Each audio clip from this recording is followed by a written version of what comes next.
Ozzy. All right, cool. Thank you for joining. Yeah, for sure. Thanks for having me here, man. It's been very inspiring, very motivational, and I'm super curious just to like pick your brain and learn about how you started and how you got here.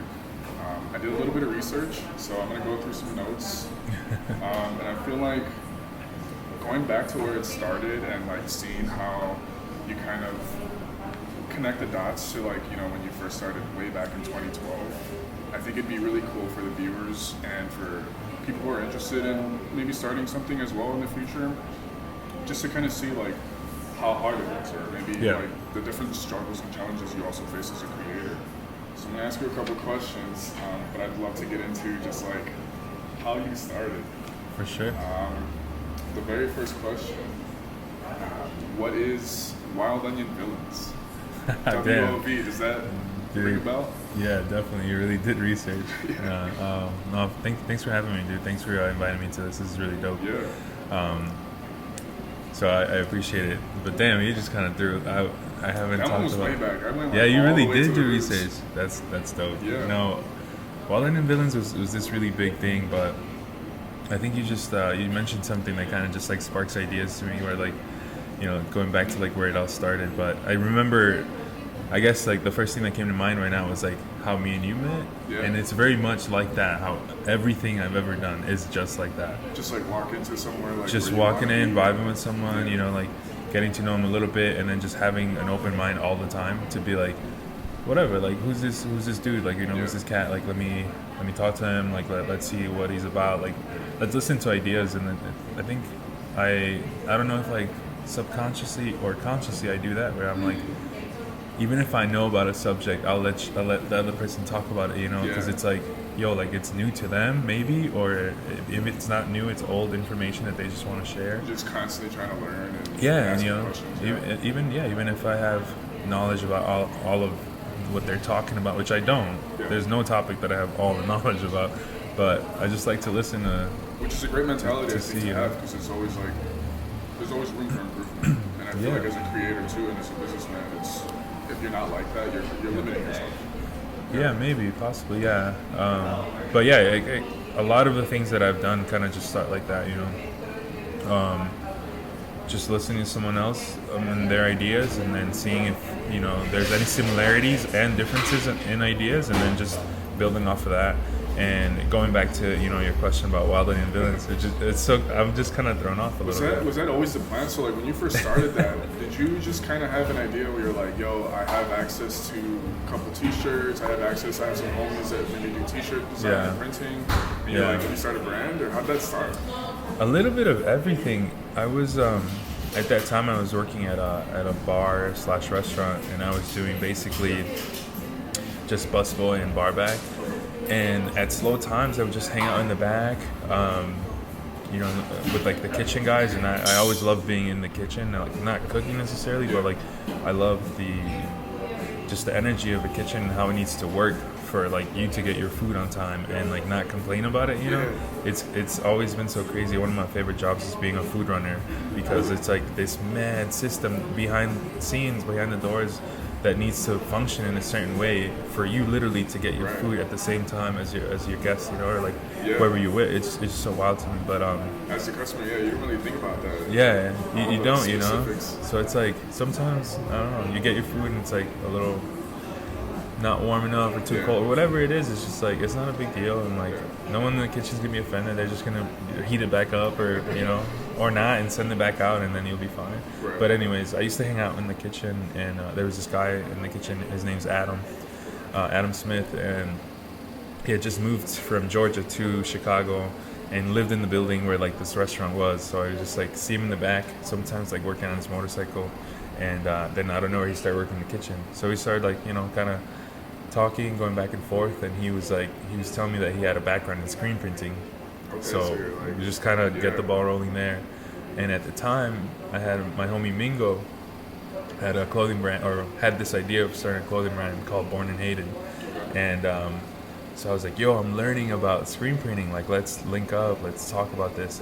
And straight just up, like brainstorm. Yeah, brainstorm. And straight up, I learned how to, take like screens and like put emulsion on them and cure them and then basically expose them, kind of like photography.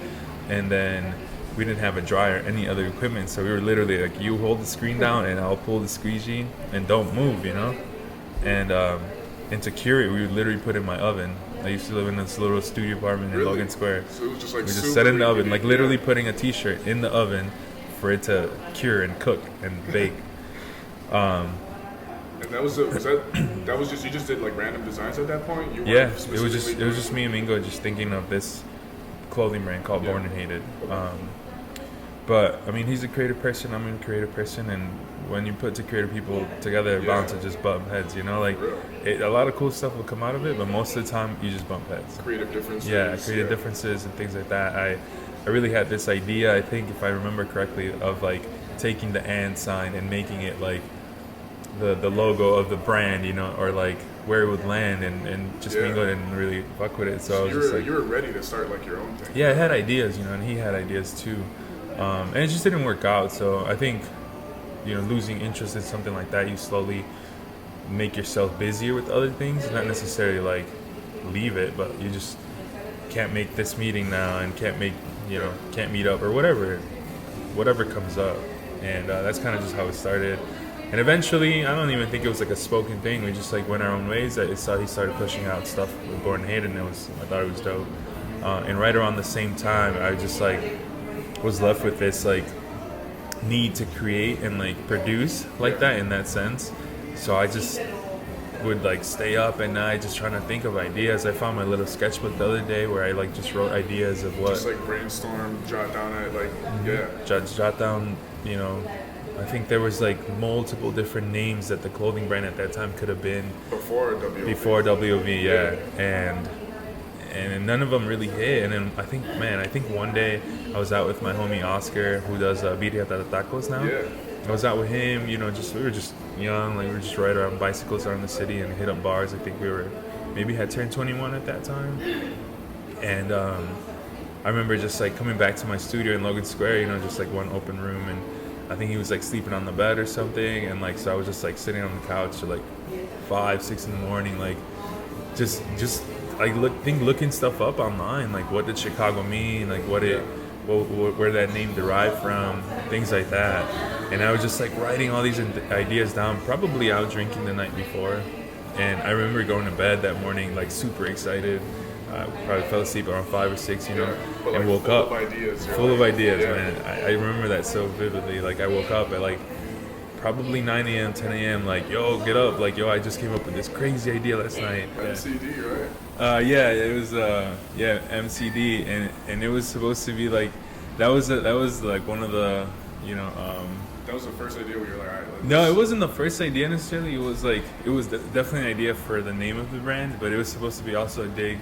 I was doing graffiti back in the day, like. But you used to write. Yeah, I used to write. Okay. Yeah, and I had started this crew with a few friends called JK Crew, and our big rival for I guess forever, like we used to like beef all the time, was DCM. Okay. So it was almost like I wanted to do this, and we called it. It would have been backwards. Yeah, it would have been backwards. Yeah. So it was supposed to be this like double thing, like, oh, I want to start a clothing brand, but also like take a dig at them forever. Yeah. You know? Did you ever proceed with that? Did you like No. It was. I'm just mentioning because it was in that little notebook I found where it was, you know, it was that night of like going back and forth in names. Right. But I landed it with like Wild Onion Villains, and it was, you know, it meant much more because, you know, I guess before the channels of the river got reversed, because I guess the Chicago River flows in the opposite direction that it naturally would, and it was an architectural design, I believe, and because before that it would cause flooding, like in this area where we live, and all the flooding, when it would like recede, would make wild onions grow everywhere. So the native people used to call this place like stinky onion, wild onion, because it smelled like that. So the actual Chicago is a translated word, or like modified word. It's a French word to represent what the natives used to call it, which was, I probably don't know how to pronounce it, but it starts with an SH, like Chicago or something like that, right? And then, like I said, I don't know how to pronounce it, so like, but that's essentially it. And then I guess some of the first settlers that came to this area were French, so they translated that to Chicago. and that was the name of it, right? So the roots actually, you know, like Yeah. literally it's that's Yeah. what you were trying to aim for. You're like keep it with the culture, keep it like from Yeah, the city that you know that you love. exactly. Yeah, and going back to like what it meant to someone before settlers like landed here, you know. But yeah, the I was really surprised about the channels, and like there's the Y-shaped like river when it splits and it goes to north and south, and it's part of like the Chicago like emblem. If you like look in there, they put it there, they snuck it in. But anyways, that's kind of just what it meant back in the day. So I wanted to make sure I represented that, you know. My ancestors are Mayan, so I was like, and I'm not from this land, but I was like, I wanted to pay tribute to them as well by you know researching and like knowing what the land and whose land it was before Like that. actually, so like if you're gonna publish something, you want to actually be legit and be authentic. You're like, yo, I'm gonna be for real on this. Yeah. And that was the idea behind Wild Onions. Villains was the second part to it, right? So there's the first part where it's like this land isn't ours to claim, and it belonged to other people. And then the villains thing was to represent immigrants and immigrants in this country. You know, I migrated here, so and it was like this label, right? Like immigrant sounds so, I don't know, like taboo at times to like talk about or to say like I'm an immigrant. It's so weird at times. It's like gritty almost. Yeah. So and the same thing with like villains, right? Like, and I always had this thing against Disney where it was like, you know, you label villains and heroes, or like I forgot what they use for heroes all the time, but like, yeah, it's just this thing, right? But a good example was Lion King to me. It was like, all right, the hyenas and the lions do the exact same thing, right? They will hunt, they will eat the same animals, they will kill the same animals, but why is the lion seen as the hero and the hyenas as the villains? Really? Yeah. I mean, Right, because they have the same thing, but it was just how they were portrayed. But the lion is the king of the jungle. They're like lions, the king of the jungle. And I'm talking about real life. Like in the movie, of course, we know why the lions are the heroes. The I'm story talking about goes real deeper. life. Yeah, the story goes deeper. I'm talking about real life, right? Like the hyenas build a pack. In this pack, it isn't always the lion who is the leader or the male who's the leader. There, it could be male or female. Yeah. So it's like, I don't know. It's this more realistic thing. Lions, you know, the females are the ones that hunt, and the lions just chill and reap the benefits, and then they're labeled the kings, you know. So I was like, yo, why did Disney? This, like, this majestic creature that's just like they hold it down. Yeah, I was like, why is it that, you know, like I don't know, it just seems so weird. But anyways, there's this whole thing that Disney created, and like you think of hyenas, you're just like, yeah, no, those are no good. You know, you think of lions, you're like, everyone wants a lion tattoo on themselves. They don't want a hyena tattoo on them. Typical lion hand tattoo, or, you know, with the crown on top. But it was just kind of part of that. You know, I wanted to like explore that. So you were like, I'm gonna take pride in like, you know, like the grittiness, the villain side. Like, yo, like I mean, that's what Chicago also is known for, that hardcore, that rough nature. Yeah. You know, the whole label of like, whether it's a criminal, villain, immigrant, there was this label, and there's a lot of energy with like calling something or someone that, right? And it's like, cool, like energy's energy. Let me take that energy, you know, kind of like harness it, and then like flip it around and push it back out. And when I push it back out, I want it to be positive to me and my community and whoever else is labeled this way, you know. So that was the second part of Wild Onion Villains. And somehow subconsciously that day I came up with this plan of a 3-phase thing where like I wanted it to be called Wild Onion Villains, and subconsciously it helped me market the brand because people were like, oh, what's Wild Onion mean? And I would tell them the story about Chicago, you know, and they'd be like, yo, I need this, you know. And it's like, this is real Chicago shit. And like, so I like was able to like, you know, promote the brand and like get sales through like my close groups because people wanted to rep it. Because they felt like an attachment to it also. Yeah. Like it's from their city too. They probably built like a strong connection. For sure. Yeah. And then the second phase was rebranding it to WOV. And then the third phase was rebranding it again to just be called Villains. You know, because Villains is catchy. You like laid it out, you're like, it's going to start from this. And then subconsciously somehow. I had it in my notes, so I looked it up and I was like, yo, what was up that night? Like, what was in the air that night that, like, you know, I did all this, like, while I was up to, like, 5 in the morning. But it was dope. But that's what Wild Onion Villains was. you know, it still kind of is. I still talk about it, and I still, like, homies still ask, like, yo, when are you gonna do something again? You know, and it's luckily, thankfully, I'm busy enough to like, and that isn't even like a thought right now. It's in the back burner, way in the back, but it's still part of me. Did what you eventually wanted it to do for you, which was use it as like a launch pad to keep working as a creator. Yeah, I think so. Yeah. You were doing that. So you were doing that from like 2012 up to around like 2016, 2017. Yeah, just and about. obviously still present. Yeah. And then at that time too, throughout that, you were also doing like Righteous Wednesdays, I think it was called. Yeah, you really right? did do like the research. Yeah, I was doing that with my homie West, and basically it was our night. One of our good friends, Zach, used to bartend and manage there, so he kind of just gave us a night and was basically like, y'all have creative freedom to bring the music you want, bring the events you want to do here, and we'll give you a percentage of the bar, like in sales that night. To me, that was crazy. Just had like full freedom to take over. Yeah, just book whoever we wanted to, you know, and then from our cut every night, we would just pay these DJs or whoever we would bring in, you know, and often it was just like take no pay just to like book someone slightly bigger, you know. Right. But it was still dope. We had like a bar tab. I mean, at that time when you're like early 20s, that sounds like that's like you made it, you know. That's peak. If you're trying to get and build a brand, and you tell, I guess like the underground scene, you're like, yo, like it's almost like saying like, yo, we made it. Yeah, it really like, was. Yo, it felt like that. legit. Yeah, and then so we called it Righteous Wednesdays.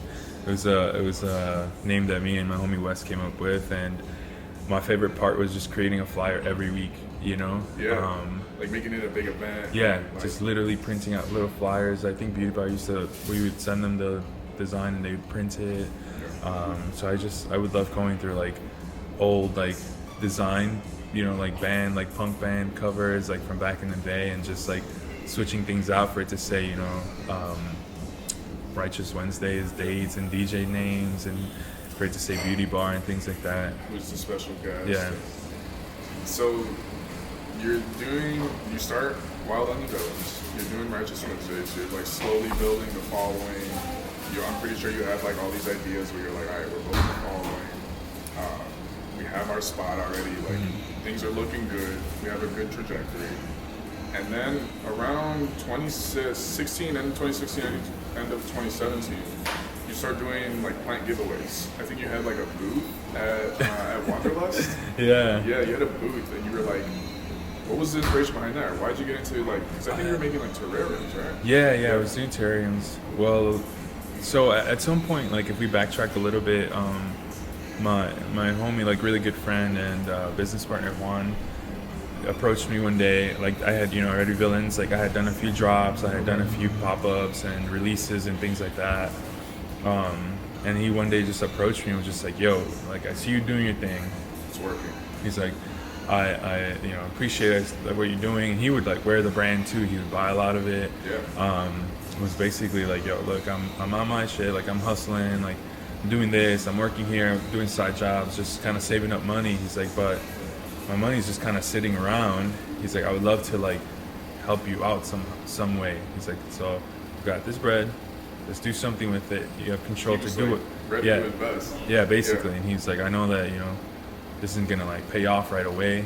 He's like, but maybe eventually one day, like, pay me a little extra back. He's like, you know, I just want my money to like work, and then. So he just invested in you. Basically, you know. So that was that. I remember at that point I used to live on like, I used to live with him, but I think at that point we had like moved away already, and that's just kind of what he approached me. And so I was like, yo, that's really dope, man. Like, let's do it, you know. So at that point it was just me and him. And that's how that partnership started. That's how that partnership started. Yeah. So, and you know, I don't even remember what year that was, but then it was cool. It was like, cool. I've got, you know, because for me to launch Well and Villains, the very first like drop, you want to call it, is I had this like 2001 Volkswagen Jetta, like a little stick shift car. I loved it.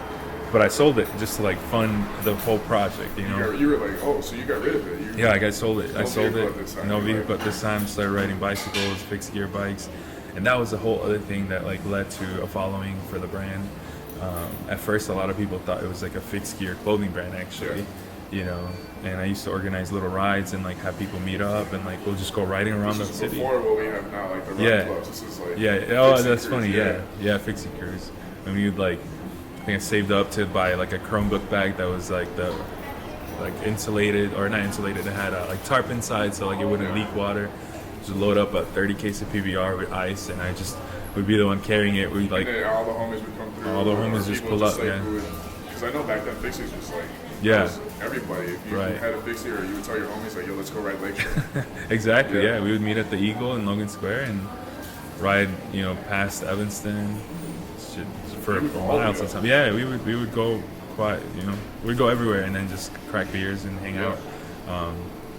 But anyway, so you know, Juan joins up. So now I have help at these events doing pop-ups and whatnot.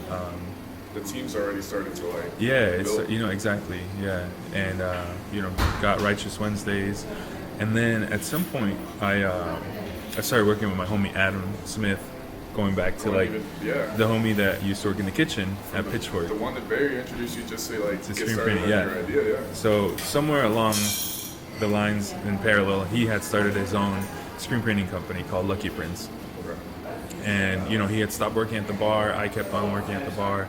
At this point, I started bartending at some point. So, you know, I was more like front of the house, like face. So I started inviting homies over and started working at this place called Blue Light, and you know, inviting DJs to DJ there as well.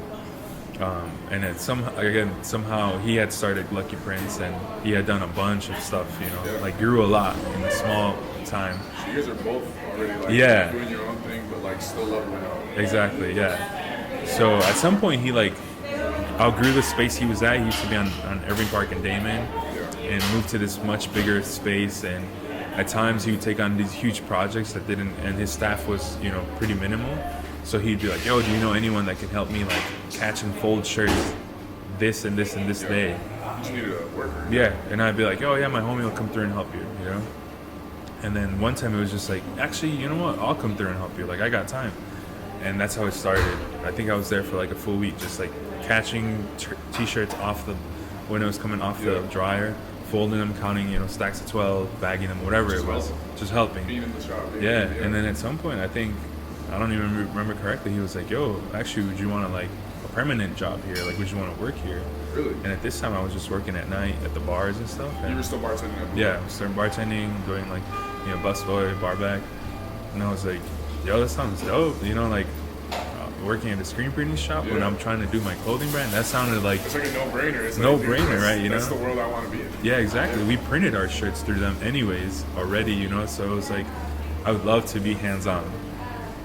So at first, I didn't even know what that meant. You know, I was just like, yeah, I'll catch shirts, fold shirts, which I did.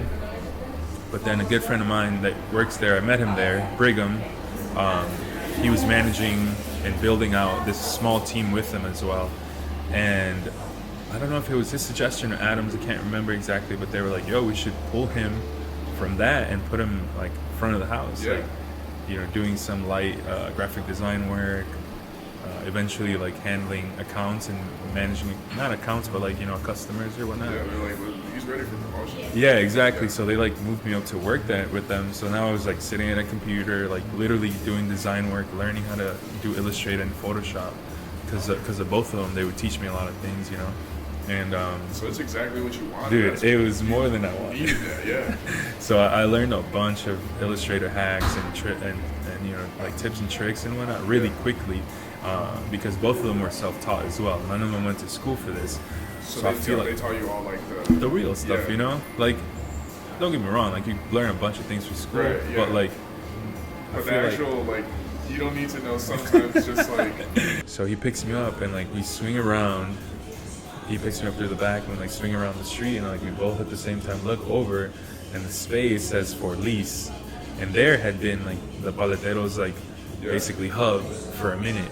So they- every they morning, kept the freezer. yeah, so it had blackout shades. You know, they needed to get sun out because they have freezers in there, you know? They can't have the energy just going all the time. So it was like boarded up. It was just, I never thought of it.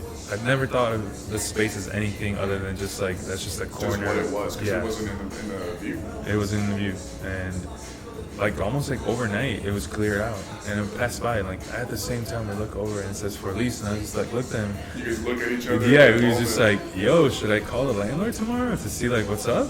And he's just like, "Yeah, you should. You got his number, right?" And I was like, "Yeah." And the landlord at the time we used to work for him, he was the owner of Pitchfork.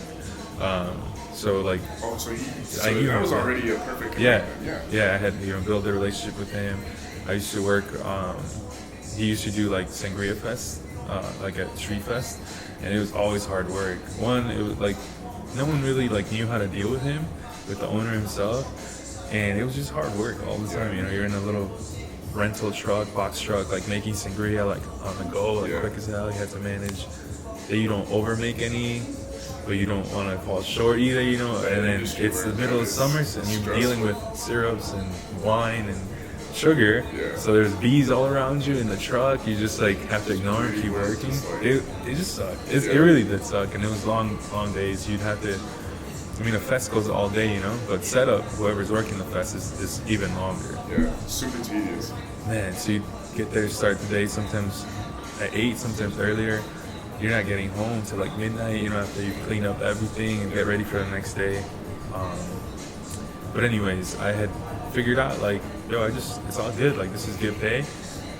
Who cares if the dude's like hard to work with, you know? And You're like, I'm thinking of other stuff. Dude. Yeah, it was just like, cool, what do you need? Listen to you. This is what you need. Cool, I'm gonna get it done. I didn't do it right. Cool, whatever, I'll remake, you know? But I want to say like I found a way to work with him. And I think for that reason, like, I don't know, he like maybe you respect him. I don't know what it was, but like we definitely were able to talk and be cool, you know? Yeah. So I reached out to him one day. This was like, by this time when I called him, it was probably December, let's say, of 2017. Yeah. It was probably December 2017. I literally called him. I was like, yo, like I saw that downstairs is for rent. What's up with that? Yeah. What's up? I was like, I just want to know how much it is. At this point, we had no idea of a business plan, nothing like that. You just saw a space and you're like, that. I just wanted to know. I wanted to get a starting point as to like how much a space costs because I had no idea. So I called him to be like, yo, how much you're asking for? Like, how does this work? And he was like, well, what's your plan? What are you planning to do? So I, told him everything. I was like, I want to open a plant shop and sell house plants. He's like, oh, a flower shop. I was like, no, plant shop. I just want to sell house plants. I was like, I don't have a home. I don't own a home. I don't have backyard space. So there's like more than half the city doesn't own homes. I was like, they live in apartments. They want to have plants inside their homes. He wasn't getting it, or he just, didn't understand. He's old school. He's a great dude. He's just old school. But he was like, okay. He's like, so I'm gonna sell flowers. He was just like, all right. He's like, well, what will we do in winter? I was like, the same thing. You just keep going, Just anyways, that went on. He was like, well, this is how it works, Ozzy. He's like, because he manages multiple properties. He's like, look, this is how it works. Usually, his commercial leases are 5 years minimum, 3 sometimes. He's like, and you need to present your business plan, He's like, and then we can go back and forth. You tell me what I'll cover as far as updating the space, and then the other half you'll cover. So he actually took the time. He took the time to explain it to me. Yeah, he really did. And then he was like, look, he's like, this is your first business, right? He's like, how about this? He's like, I will rent you the space for a year. He's like, and in a year, if you decide at that moment that it's not working out for you, then whatever, call it a day, go our own ways. He said, but if it works for you, then I'll require a 5-year lease. He's like, and I'll hook you up with the rent because you've worked for me for so many years. And I was like, yo, this is great. He hooked it up essentially. Yeah, he really this was conversation 1, the first conversation. And I was just calling to get a price for the space. You're already like, all right, bet we got it. Bro, by the time we hung up the phone, he was like, I'll get you keys next week. It was locked in at that point, and I was like, yo, I hung up the phone. I was looking at Ray, and I was like, I don't know what just happened. I think I just got a spot downstairs. Yeah. And I was like, I don't know. And like, next meeting with Mom was just like, yo, this guy moved really quickly. I didn't know how to say no or yes. I was like, we got keys. He's giving us till, he was like, how about this? He's like, I won't charge you rent till you open. And I was he like, even let you do yeah, he hooked it up, man. And going back to like, keeping an open mind, going back to that, where it was like, I could have told this guy that like, the first time that he like, you know, maybe mad at work or whatever, I could just be like, yo, I can't do this shit. Like, I'm done. Like, I don't need this. But just keeping an open mind and being like, whatever, I'll just stick to it. You know, like, I'll just keep going to work. You gotta have that like optimistic view. You're Yeah. like, this is fun, anyways, right? Yeah. Just doing extra things. You know, like I learned a lot from like working for him. You know, like how to manage people, how not to manage people. Right. But anyways, like he gave it up, man. Like, you know, it was just like a blessing. He tells you like, yo, like. He's like he's like, work on the space.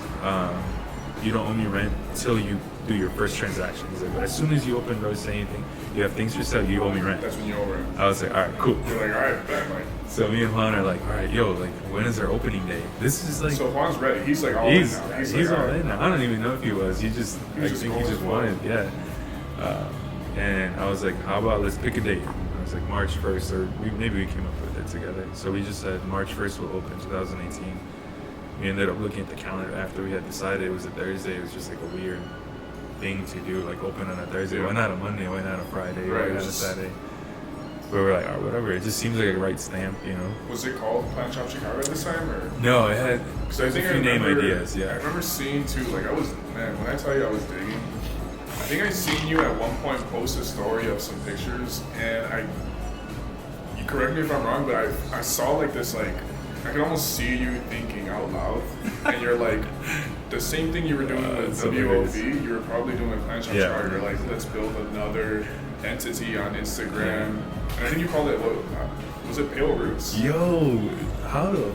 I think it was called Pale Roots, right? Yeah. That was the first time you like, all right, I'm gonna start making a page for it. That's insane that you like actually found that. I feel like I don't even know if I'd be able to find it right now if I looked. I know I saw that and I was like, dude, I feel like I know, I could see him sitting down right now, like thinking out loud. Originally it was called Pale Roots. Yeah. And it was another one of those things with Wild and New Villains where it's like, oh, why is it called that? Right. You know? I could have named something Chicago Villains that would be like, yo, that's cool. And it would end at that.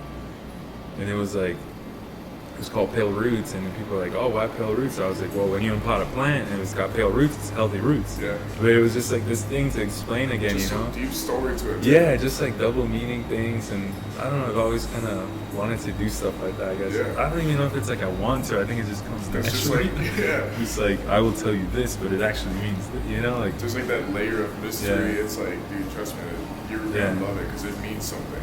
Yeah. But damn, that's so wild. But yeah, it was called Pale Roots. At first, it was my Instagram for plants, and I wanted to like do this whole separate thing and just keep plants and personal life separated, you know? Because you're still doing like the sales in your yard. Yeah, I was just doing random things and just being, you know, a person, like having my own social media. And yeah, damn, I'm kind of thrown off a little bit that you kind of found that, yeah. Because I probably ended up saving that IG handle somewhere and being like, I'm gonna save it just in case I need it. But it wasn't the name. It was Pale Roots. There was a few other renditions of a possible name, but at the end, I think I proposed the idea to one that like I had traveled like before me and Rachel had our daughter. We're like, let's go to Seattle and let's go to Norman's. And when we went, the first things like as the plane lands. Before we're like, you know, unboarded, the first thing I would do would be like plant shops in Seattle, plant shops in wherever I was. Just look up for inspiration. Of course, yeah, you know, and I learned from Brigham and Adam at Lucky Prince. I learned what CEO was, like not CEO. What's the phrase for internet? Like I forgot. Yeah, like keywords. I forget the phrase right now. But anyways, like I learned a little bit about that, right? And like. What it meant to have these phrases and how you would pop up in searches. So it's like the other side of like not just the brand and the story, but when you're a customer and when you're trying to, I guess like stay relevant. Yeah, I can't. Man, that's such a common word. But anyway, so the name. I was like. Plant Shop Chicago, you know, plant shops in Chicago. When someone's looking for plant shops in Chicago, I want to be one of the first people to pop up. Right. So I was like, why don't we just name it Plant Shop Chicago? As soon as someone types plant shop, we're gonna come up. It's like 3 keywords, you know, that they're typing will be our name, and that was one idea, and it didn't hit right away. I think there was a little back and forth between me and Juan. I don't know if it was a good idea or not, and you know, luckily at the end, at the end we both decided that that's a good name. and we just went with that. But yeah, that's. And then you start like opening. You're like, all right, get ready. Let's make the logo. Let's prepare for opening day. Yeah, I can probably still find files of Pale Roots and the possible logos that was, and then files for Plant Shop Chicago and the build out of. Just to see, you were already like, all right, let's. Yeah, I had both. Let's build it out. Just to see what looked better.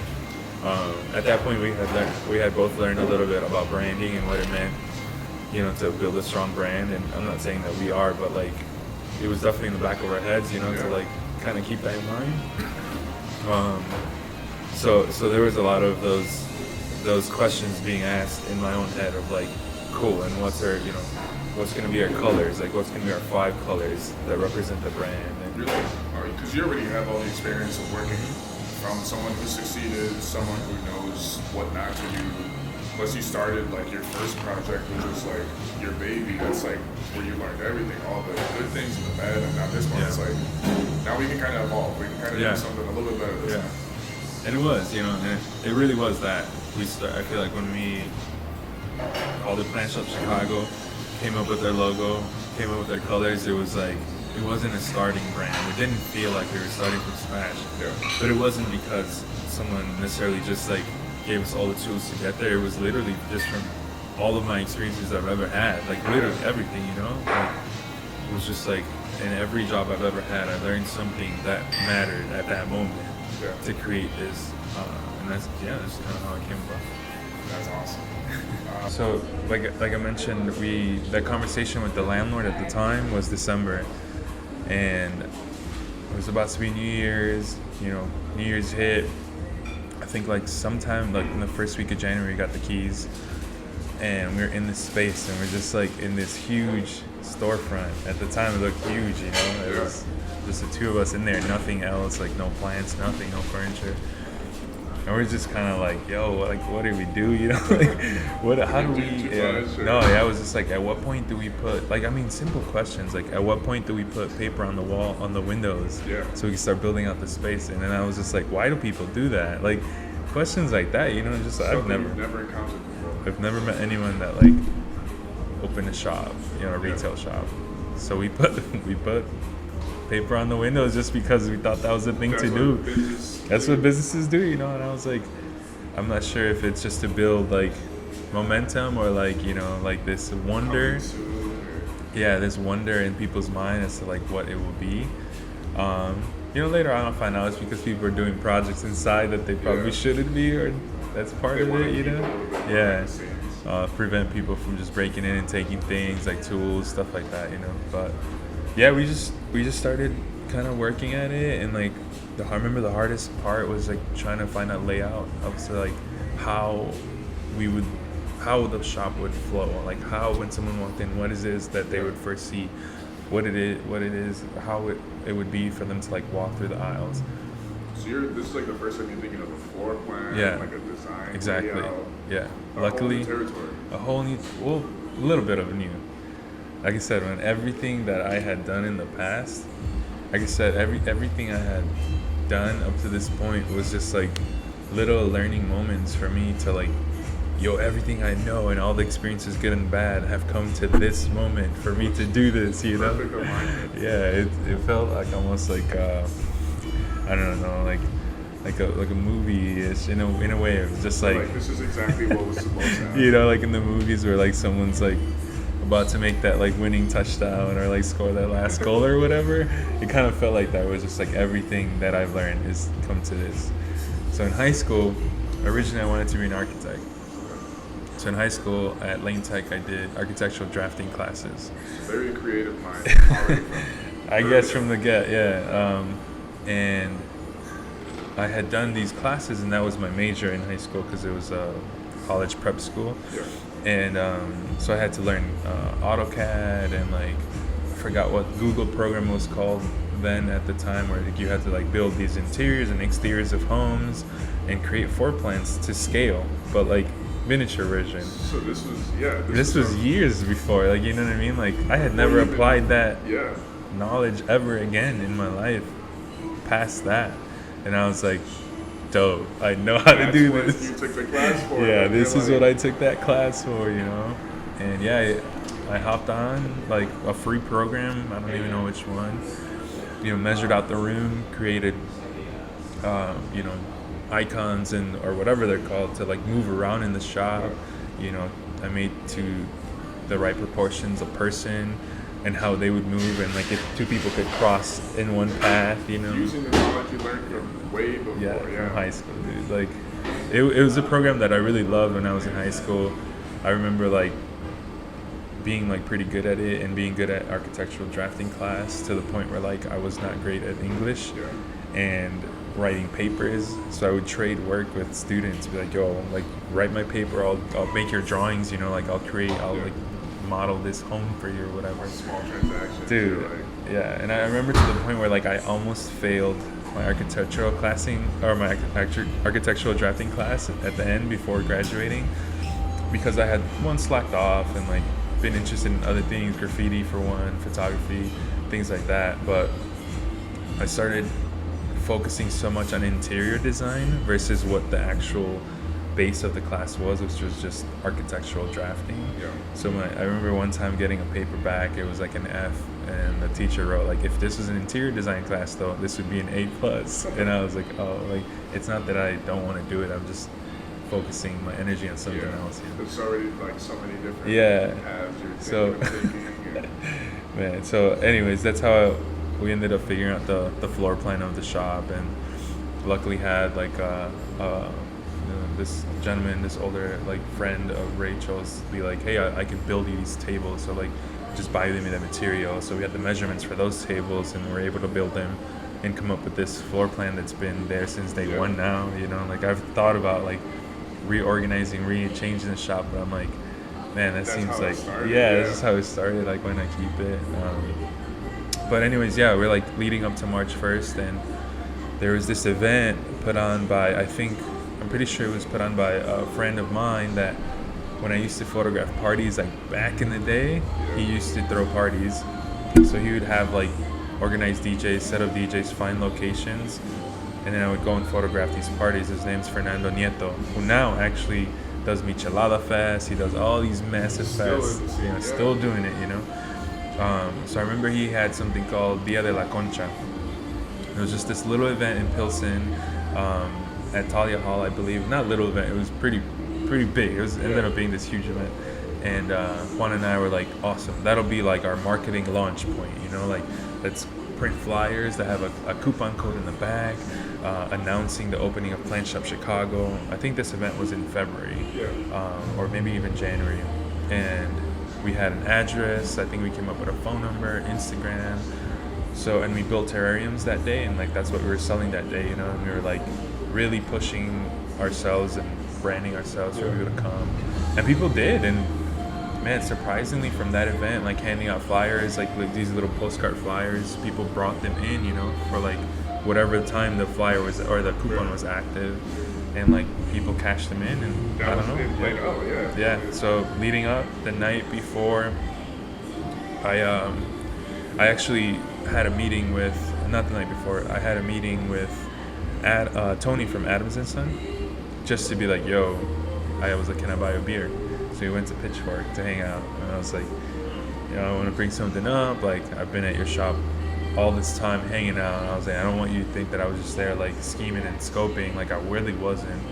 I was like, but I think I want to open up a plant shop, and I just want to tell you first before I announce it to anyone. You wanted to just be like super transparent. Yeah, I wanted to be transparent. I wanted to make sure that we remain cool, and I didn't want to burn that bridge because I respect them so much even to this day, and I just wanted to be like, I'm opening a shop and I want you to know about it. I don't want you to think that I just went behind your back. Right, like the entire time I was just trying to steal. Yeah, exactly. Because I really wasn't. I was just there because I love being there. And I remember we had a beer each, and he's just like, as I'm telling him this, he's just got like a straight face, nothing, no expression. He's just like, grabs his beer, drinks some of his beer, and somehow he had like a piece of paper and a pen in his pocket. Just somehow, I'm pretty sure. And he takes it out and like starts writing some notes and context down. He's like, here, call this person, they can help you with plants. Call this person, they can help you with like trucking lines and get you plants into your shop. And he's just like, gonna take a different route. No. So he heard it and was like, yeah, cool. Yeah, he was like, you should do it. He's like, if you build it, they will come. Like, he literally said those words. Like, if you build it, they will come. And I was like, yeah, I was kind of mind blown. I didn't know what he was gonna say, you know.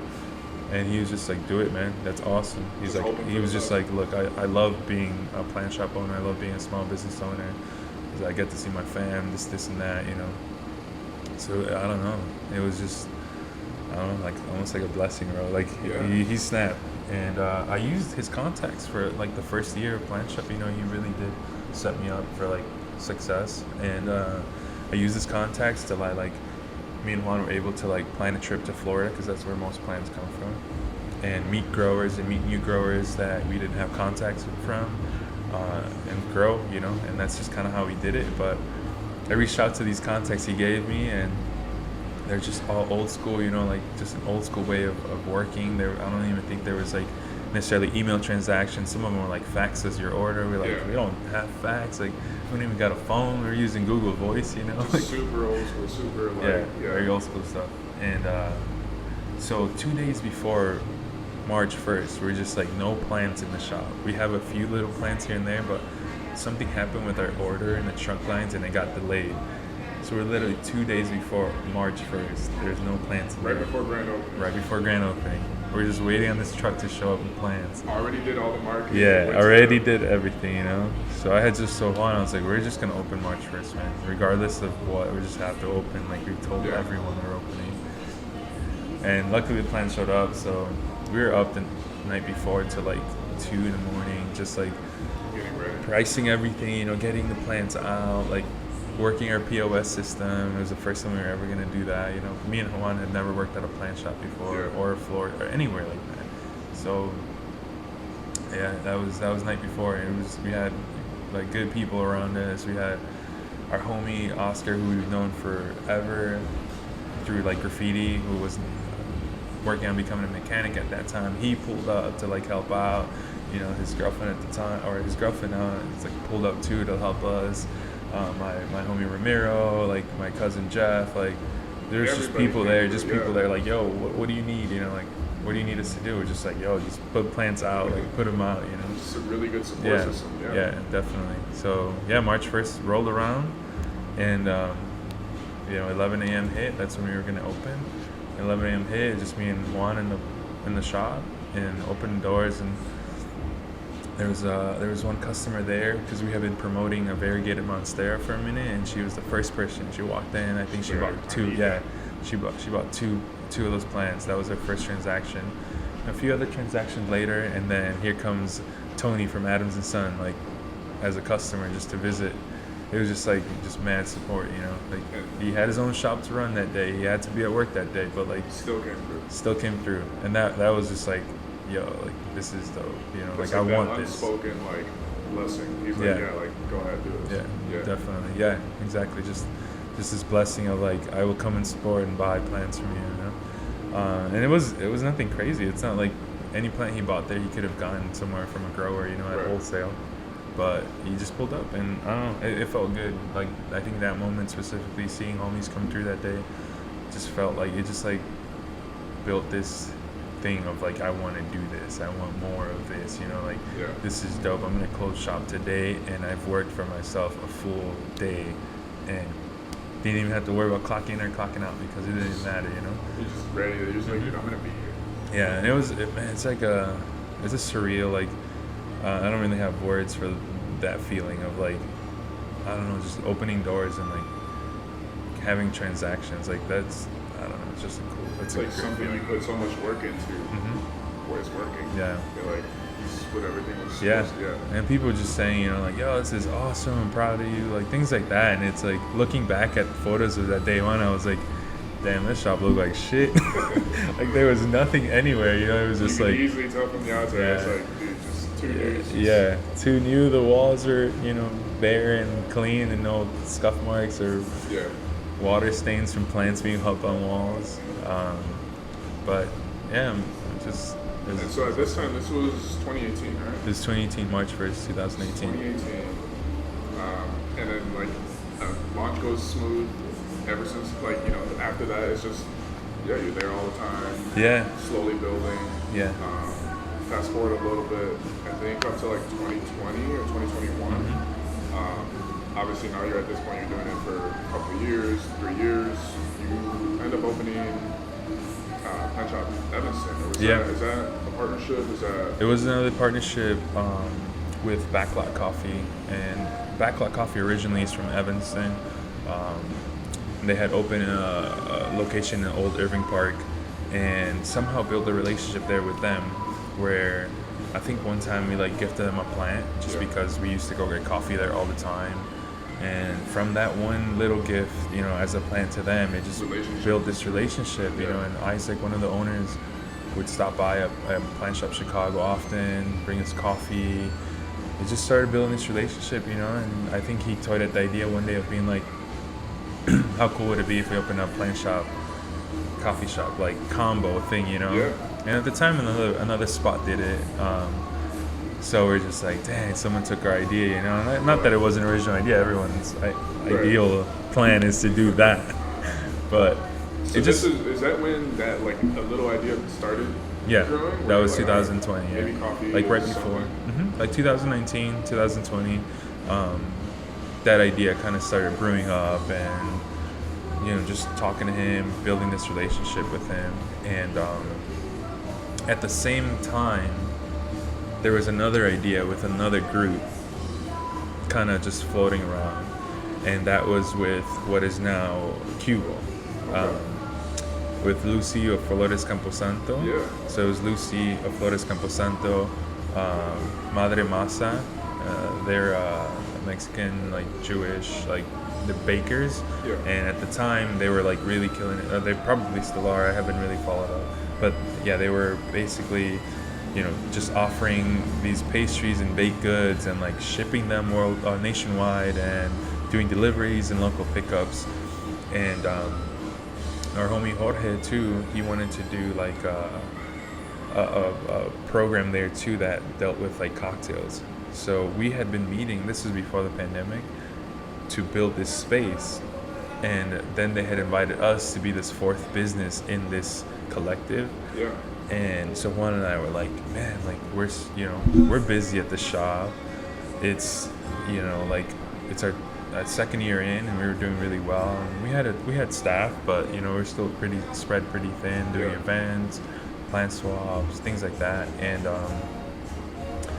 we're like, what would we do if we brought plants there? Because most plants need care every day, you know, like in a shop. We would need someone there. So we were like, yo, why don't we just put desert plants and cacti and like, you know, things like that, and keep it there, and we'll call the place CASA CACTUS. You know, that's where the name came from.